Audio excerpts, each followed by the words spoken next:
Hello दोस्तों, नमस्कार। एक बार फिर से स्वागत है आपके अपने यूट्यूब चैनल पर। आज की क्लास में हम बात करेंगे सीईटी के लिए मोस्ट इम्पोर्टेंट क्वेश्चन है। बहुत ही आसान भी हैं और इम्पोर्टेंट भी हैं बच्चे। आसान कहने का मतलब है हम इनको सोल्व आसान तरीके से करेंगे, ठीक है। तो आप समझने की कोशिश करना, पूरी पेन कॉपी अपनी साथ रखना और हर क्वेश्चन आप वीडियो को रोको, पहले सोल्व करके देखो, उसके बाद समझो, ठीक है। अपना खुद का तरीका यूज करो और उसके बाद मेरा देखो आप किस तरीके से मैं यूज करता हूँ, ठीक है जी। फिर आपको बहुत फायदा होगा। और हमारी ये जो सीरीज है ना प्रैक्टिस क्वेश्चंस की मैथ के लिए, ये लगातार चलेगी। आप रेगुलर क्लासेस देखो, इसके अंदर हमारे 10, 15, 20 कितने भी क्वेश्चन हो सकते हैं, लेकिन जितने भी होंगे ना सारे के सारे मोस्ट इंपॉर्टेंट क्वेश्चंस होंगे, ठीक है बच्चे। तो आप ध्यान से समझना सभी क्वेश्चंस को।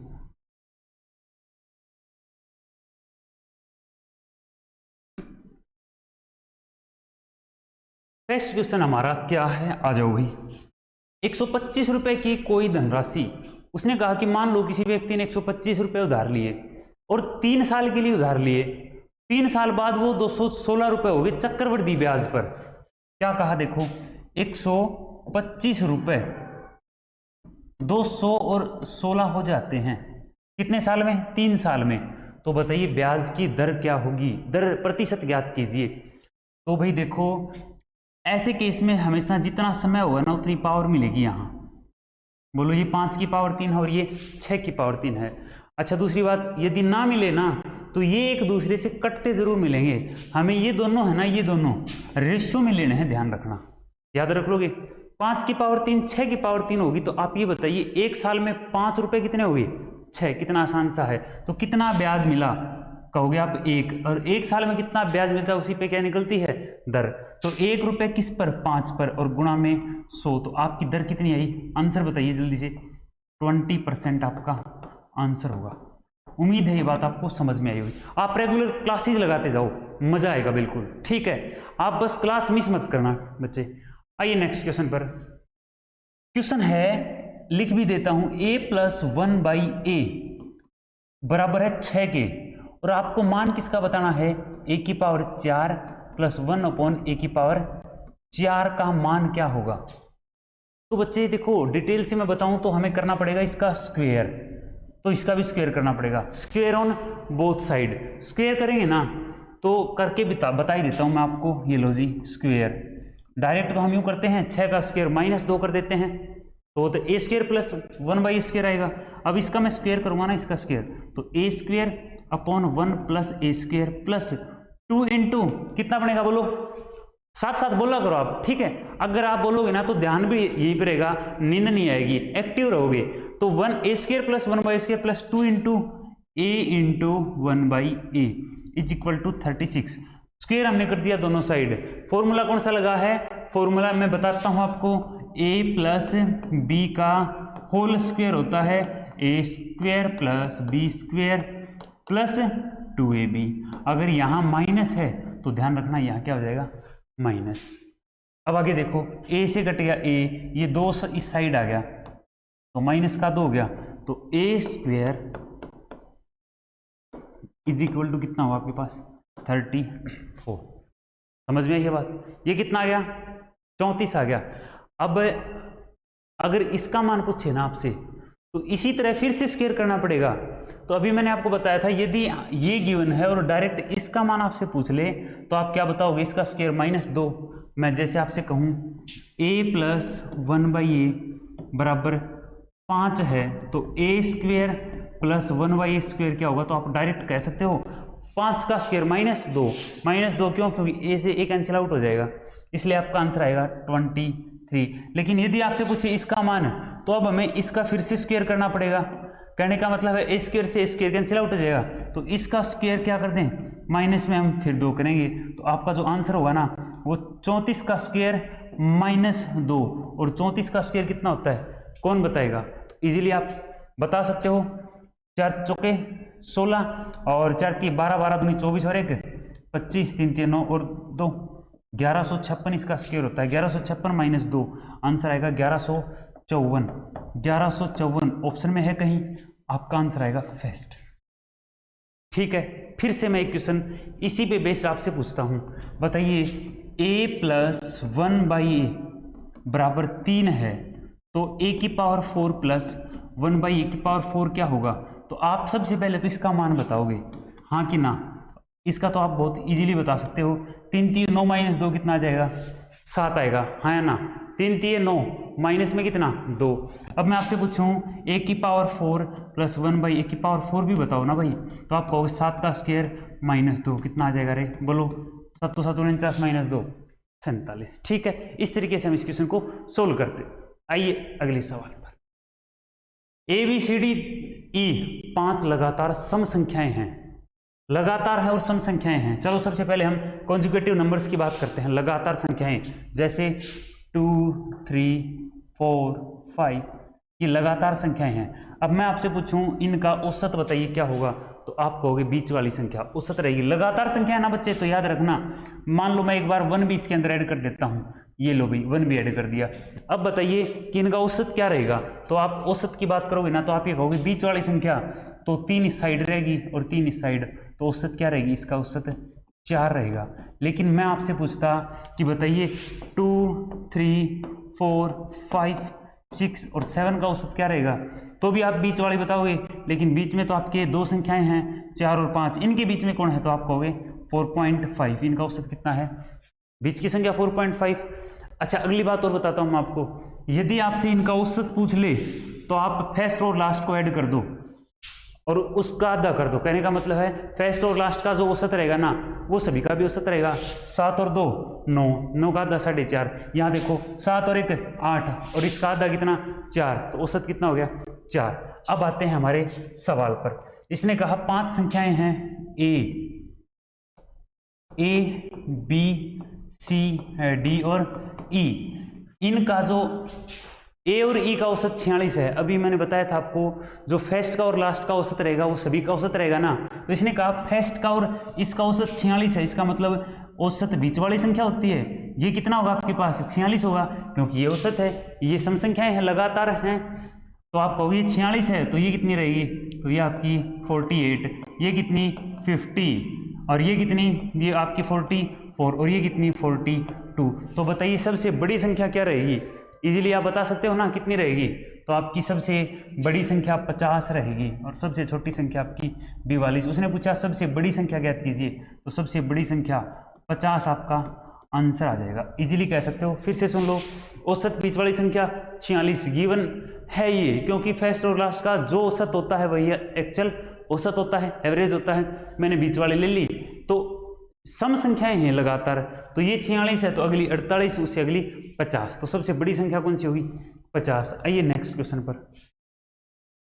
कोस square theta into 1 plus ten square theta किसके बराबर होगा? तो बच्चों बहुत ही आसान सा क्वेश्चन है, कोस स्क्वायर थीटा। ठीक है, उसके बाद क्या है? हेलो, हाँ,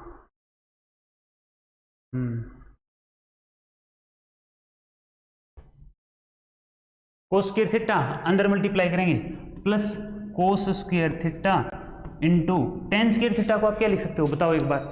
आप कहोगे साइन स्क्वायर थीटा अपॉन कोस स्क्वायर थीटा। ये लो भाई, साइन स्क्वायर थीटा अपॉन कोस स्क्वायर थीटा, ये कैंसिल आउट हो गया। अब आप ये बताइए, कोस square theta plus sine square theta किसके बराबर होता है? तो आइडेंटिटी पढ़ी थी हमने कि sine square theta plus cos square theta equal to 1। आ गया हमारा आंसर। ये लो भाई, आंसर आ जाएगा 1। ऑप्शन में है कहीं? बिल्कुल है। बोलो, आसान है ना? कोशिश करो मेरे भाई, बनेगी बात। ठीक है, कोशिश करने वालों की हार नहीं होती। मान ज्ञात करें, और कितना आसान सा सवाल है। ज्ञात करना है sine square 1 degree, sine square 3 degree. बच्चे हमने डिस्कस भी किया था, हमारी ट्रिग्नोमेट्री की जो क्लासेस चल रही हैं उसके अंदर मैंने आपको बताया था कि मैं साइन थीटा को है ना, साइन थीटा को लिख सकता हूं कोस 90 माइनस थीटा, और कोस थीटा को मैं लिख सकता हूं साइन 90 माइनस थीटा। बोलो हाँ या ना? ठीक है, अब आप ये बताइए, चाहे तो इसको चेंज कर लो, चाहे फर्स्ट को चाहे लास्ट को। जैसे मैं कहूं साइन स्क्वायर 89 को हम कह सकते हैं sign square 90 degree minus 1 degree. बोलो हाँ या ना? अब ये साइन 90 माइनस थीटा कितना हो गया, तो आप कहोगे कोस थीटा, तो कोस स्क्वायर थीटा कितना है यहाँ 1 डिग्री। अब आप ये बताइए साइन स्क्वायर 1 और कोस स्क्वायर 1 मिलके कितना बन गया 1, तो यहाँ मैं लिख देता हूँ 1 प्लस इसी प्रकार sine square 3 degree plus sine square 87 degree कितना बन जाएगा, तो आपके पास 1। कहने का मतलब है आप यूँ कह सकते हो, देखो ध्यान से सुन लो, sine square theta plus cos square theta, या तो ये 1 के बराबर होगा, या यूं भी कह सकते हो sine square theta plus sine square 90 minus theta is equal to भी 1। इसका मतलब है इसका इस केस में क्या होगा, इसके एंगल्स का सम जो है वो 90 डिग्री मिलेगा।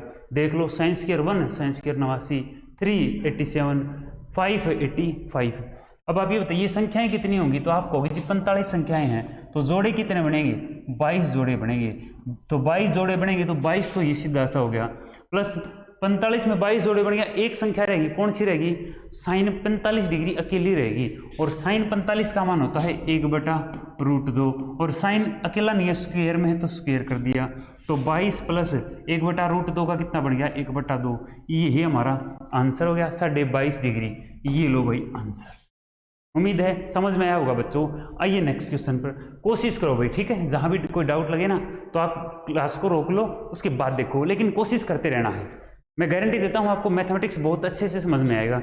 ये आपका ये बिल्कुल आसान सा सवाल है, ठीक है, हाइट एंड डिस्टेंस भी कह सकते हो या फिर आप ट्रिग्नोमेट्री भी कह सकते हो, ठीक है जी। हाइट एंड डिस्टेंस ट्रिग्नोमेट्री हो, राइट एंगल ट्रायंगल है। उसने कहा कि 180 मीटर ऊंचे टावर के शिखर से देखने पर, ये 180 मीटर है, ठीक है, देखने पर एक बिल्ली जो जमीन पर बैठी हुई है, अवनमन कोण, ठीक है, 30 डिग्री पाया गया। ये एंगल जो है ये 30 डिग्री है। बिल्ली टावर के निचले कितने हिस्से पर, ये बताना है आपने, इसको मान लो x है, 30 डिग्री है ना, वैसे भी आप डायरेक्ट बता सकते हो। देखो अगर ये 30 है या 60 है ना, तो आपके पास इस प्रकार रेशियो होते हैं इन भुजाओं के, या तो 1:√3 होता है या √3:1। तो आप ये कह सकते हो एक भुजा तो 1 मिलेगी, एक √3 कब, जब एंगल 30 डिग्री या 60 डिग्री हो। तो आप ये बताइए 30 डिग्री के सामने वाली भुजा छोटी होगी और 60 के सामने वाली बड़ी होगी। ये 30 है तो ये 60 है, तो ये बड़ी, इसका मतलब ये तो रहेगी आपकी √3 और ये रहेगी 1। तो हम डायरेक्ट तो ये कह सकते हैं ये 1 ये √3 ये 180, तो ये आ जाएगा 180√3। और समझने के लिए भी समझ लो भाई, हम समझने के लिए इसको यूं सोल्व करेंगे। सुनो अब ध्यान से, कैसे करेंगे देखिए, ये आपका 30 डिग्री ये 180। अब मैं इसको लंब L लिख देता हूं, इसको बेस B लिख देता हूं, ठीक है, या आधार A लिख लो, कोई दिक्कत नहीं है। अब आप ये कहोगे tan 30 डिग्री बराबर होता है लंब बटा आधार। लंब कितना है 180 और आधार कितना है B मानना है, और tan 30 का मान कितना होता है 1/√3। बोलो कोई डाउट है? तो यहाँ से B का मान आ गया क्रॉस मल्टीप्लाई करने पर 180√3 आंसर आ गया। बोलो कोई डाउट रहेगा? कितना आसान सा सवाल है। अरे कोशिश करो, बात बनेगी, कोशिश करते रहो भाई। एक समचतुर्भुज और रोम्बस ऐसा होता है तिरछा, कहने का मतलब है ये आपका रोम्बस रहेगा, ठीक है। वैसे तो हम एक स्क्वायर को भी रोम्बस कह सकते हैं, कोई दिक्कत नहीं है, लेकिन मेरे भाई आप एक रोम्बस को स्क्वायर नहीं कह सकते। ये इसके क्या हैं विकर्ण हैं, और एरिया जो होता है ना डायगोनल है ये, और एरिया जो होता है रोम्बस का वो होता है 1/2 इंटू D1 इंटू D2 का हो, या multiplication half of multiplication of diagonals. अब एरिया पूछा है तो 1/2 गुणा दे रखे हैं ना 8 गुणा 10, 2 पंजे 10, आंसर 40 सेंटीमीटर है तो सेंटीमीटर स्क्वायर और मीटर है तो मीटर स्क्वायर। आंसर आपका बी आ गया। अरे कोशिश करो, कोशिश करने वालों की हार नहीं होगी भाई। दो वर्गों का क्षेत्रफल, बच्चे याद रखना, क्षेत्रफल और वर्ग का तो भुजा गुणा भुजा होता है, ठीक है, a इंटू ए होता है, बोलो हाँ या ना। तो इसने कहा कि 2 है तो हमने 2 लिख दिया, ये लो।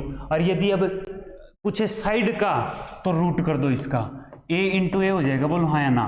कहने का मतलब है ये 9 है और ये 1 है, तो रूट कर दो, कितना आएगा 3:1। और जो साइड्स का रहेगा वही, इतना याद रख लो, परिमाप का रहेगा। जो साइड्स का रहेगा वही आपका परिमाप का। क्यों? क्योंकि इसमें भी 4 आता है, 4a, और इसमें भी 4a, 4 से 4 कैंसिल आउट, इसलिए कांस्टेंट वैल्यू का कोई प्रभाव नहीं पड़ेगा। साइड का जो रेशियो रहेगा वही रेशियो आपका किसका रहेगा, परिमाप का रहेगा यहाँ। तो आंसर कितना है, 9:1 है, तो डायरेक्ट आप कह सकते हो रूट एंड रूट, 3:1 आपका आंसर होगा। रे बोलो कौन सा आंसर, नंबर डी।